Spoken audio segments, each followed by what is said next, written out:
Hello friends, welcome to my YouTube channel. अगर आपको ये वीडियो पसंद आए तो लाइक, शेयर और सब्सक्राइब ज़रूर कीजिएगा। आज मैं जिस कोरियन ड्रामा के एपिसोड 1 को एक्सप्लेन करूँगी उसका नाम है लेजेंड ऑफ द ब्लू सी। ये एक रोमांटिक ड्रामा है जिसमें एक जलपरी और एक इंसान के बीच का लव स्टोरी दिखाया गया है। इसकी IMDb रेटिंग 8.2 है। तो चलिए शुरू करते हैं। सीन का स्टार्टिंग होता है अगस्त 1598 के किसी जगह से। समुंदर में तूफान आया हुआ रहता है और सब लोग बचने की कोशिश कर रहे थे। तूफान के ढलने के बाद सब लोग सब कुछ सही करने में जुट गए और कुछ लोग बीच में मछलियाँ चुन रहे थे। कुछ लोग मछलियाँ चुनते हुए थोड़ा दूर निकल जाते हैं और देखते हैं कि एक गुफा में एक लड़की है, पर जब पास जाकर देखते हैं तो चौंक जाते हैं क्योंकि वो लड़की नहीं बल्कि जलपरी थी। ये बात पूरे गांव में फैल जाती है और खुद गांव का मुखिया भी आता है जलपरी देखने। वो उसको छूने के लिए हाथ आगे बढ़ाता है, पर गांव का एक बूढ़ा आदमी उसे रोकता है, ये बोलकर कि कोई इंसान अगर जलपरी को छुएगा तो वो उसकी आत्मा ले लेगी और उसकी याददाश्त मिटा देगी। मुखिया को भरोसा तो नहीं होता, पर वो मान लेता है और वो अनाउंस करता है पूरे गाँव में कि आज पार्टी होगी और शहर से लीडर को भी बुलाया जाएगा। शहर का लीडर बहुत सारे लोगों के साथ आता है और पूरे गांव में उत्सव वाला माहौल था।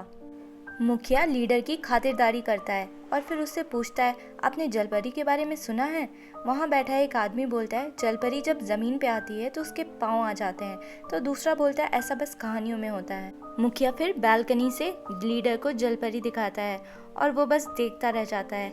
जलपरी बंधी हुई थी और उसको लोग डंडे से चुभो रहे थे। लीडर नीचे आता है जलपरी को पास से देखने।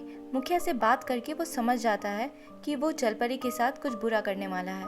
लीडर मुखिया को धमकी देते हुए बोलता है कि मैंने तुम्हारे बारे में पता किया है कि तुम अपने लोगों के साथ टैक्स फ्रॉड करते हो। तुम्हें पता है ना, इसकी सज़ा मौत है।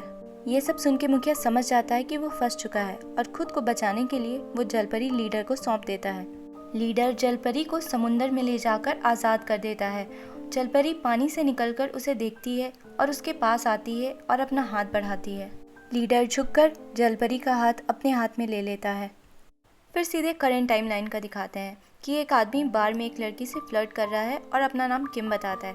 वही आदमी दूसरी तरफ एक दूसरे आदमी को बेवकूफ़ बनाता है और उसके पैसे ले लेता है। किम एक कॉन आर्टिस्ट है जो अपने 2 पार्टनर्स के साथ मिलकर लोगों को बेवकूफ़ बनाता है।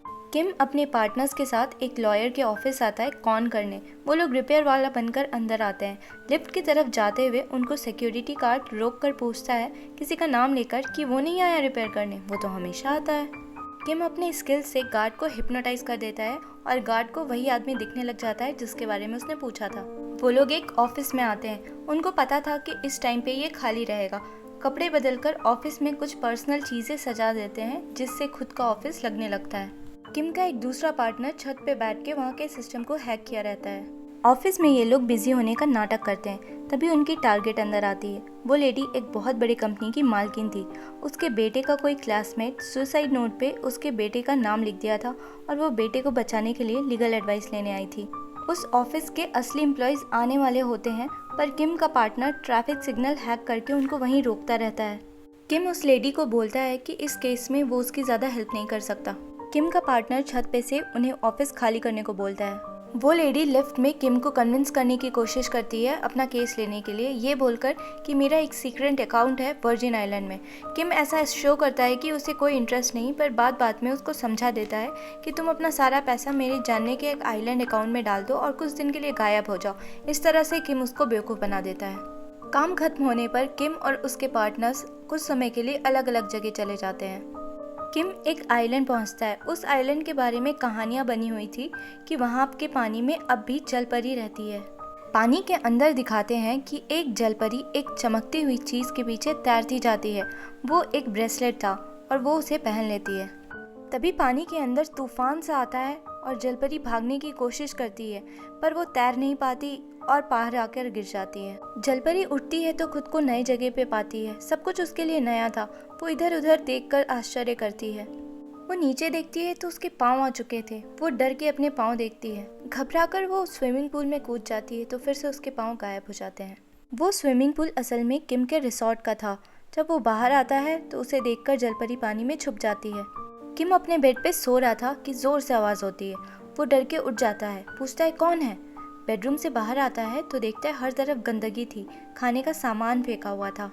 दूसरे रूम में वो घुसता है ये देखने के लिए कि कोई अंदर है क्या, तो कपड़ों के बीच से एक पैर दिखता है तो वो डर जाता है। कांपते हुए हाथों से वो कपड़ा हटाता है तो देखता है कि एक लड़की थी जो उसको देखकर अनदेखा करके कपड़ों के बीच में और छुप जाती है। किम उससे पूछता है, तुम कौन हो? चाइनीज? जापानीज? नहीं, तुम तो कोरियन ही लगती हो। वो बोलता हुआ आगे बढ़ता है कि ये तो मेरे कपड़े लग रहे हैं, तो वो लड़की उसको जोर से किक मारती है और वो उड़ता हुआ दूर जा गिरता है। वो लड़की पंच जैसा हाथ करके बाहर आती है और किम जो कुछ कह रहा था उसको इग्नोर करती है। खिड़की के बाहर समुंदर देखकर वो बिना कुछ सोचे समझे उस तरफ दौड़ पड़ती है और जाकर कांच से टकरा जाती है और गिरकर बेहोश हो जाती है। किम उसके हाथ बांधकर पुलिस को फ़ोन कर देता है और प्रूफ के लिए उसके फ़ोटोज़ लेता है। लड़की ने हाथ में कुछ छुपा रखा था तो किम ज़बरदस्ती उसके हाथ खोलता है तो देखता है कि कैंडी था, तो वो फर्श पे फेंक देता है और लड़की उसे उठाकर खा लेती है।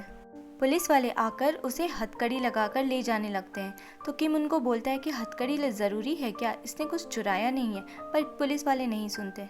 किम खिंचे हुए पुराने फ़ोटोज़ देखता है तो उसे एक सुंदर ब्रेसलेट दिखाई देता है।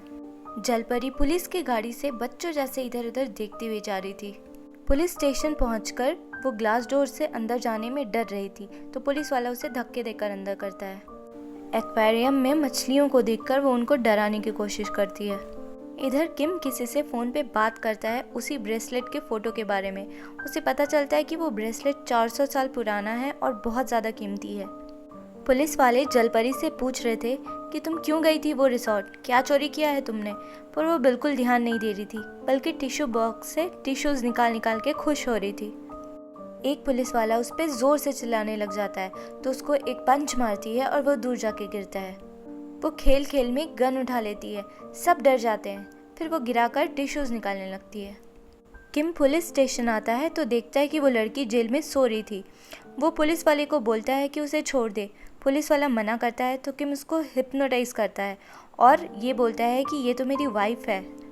पुलिस वाला उधर देखता है तो उसको वो लड़की वेडिंग गाउन में दिखने लग जाती है तो वो उसको जाने देता है। बाहर में किम अपना हाथ बढ़ाता है हैंडशेक के लिए तो वो बस देखती रह जाती है। वो ब्रेसलेट छूना चाहता है तो वो डिफेंसिव हो जाती है। किम उसको बोलता है जो कुछ हुआ उसके लिए सॉरी, मेरी तरफ से तुम्हारे लिए एक गिफ्ट। किम उसको लेकर मॉल जाता है। वो एस्केलेटर में चढ़ने से डरती है तो वो उसको गोद में उठाकर ले जाता है। किम देखता है कि उसके पैर में बहुत से चोट के निशान थे तो वो उसको एक शूज़ स्टोर लेकर जाता है और उसके लिए शूज़ सेलेक्ट करता है। वो उसे शूज़ देकर ट्राई करने को बोलता है तो वो हाथ में शूज़ डाल के खेल करती है तो वो उसे खुद से पहनाता है। उसे एक ड्रेस ट्राई करने को बोलता है तो वो सिर पे डाल के आ जाती है। फिर जब वो ड्रेस पहन के आती है तो किम वहाँ पे नहीं था तो वो बाहर घूमने लग जाती है। किम वापस आकर उसे ढूंढता है तो वो वहाँ नहीं मिलती। फाइनली उसे एक डे केयर में लॉलीपॉप खाती हुई मिलती है। किम उसे लेकर खाने जाता है तो वो हाथ से खाने लग जाती है तो वो एम्बैरेस होता है। फिर उसे फॉर्क से खाना सिखाता है ये बोलकर कि जंगल से हो क्या। किम एक ट्रिक करके उसे एक नेकलेस पहनाता है। वो जब डिस्ट्रैक्ट होती है तो इसी टाइम वो चोरी से उसका ब्रेसलेट ले लेता है। किम उसको मॉल के अंदर ले जाकर बिठाता है और बोलता है यहीं पे मेरा वेट करना। उसका आने का पर कोई प्लान नहीं था। किम अपना सारा सामान बांध के वहाँ से निकलने वाला होता है पर उसे गिल्ट होता है कि मैंने उस लड़की को वहाँ अकेला छोड़ दिया। उधर जलपरी किम का मॉल में वेट करती रह जाती है और मॉल बंद होने पे उसे बाहर निकाल देते हैं। वो मॉल के बाहर बारिश में बैठी रह जाती है कि तभी किम आता है वहाँ पे और उसके ऊपर छाता रख देता है। वो मुस्कुरा के हाथ बढ़ाती है और वो हाथ ले लेता है। इस एपिसोड में बस इतना ही। अगले एपिसोड में देखते हैं कि आगे क्या होता है।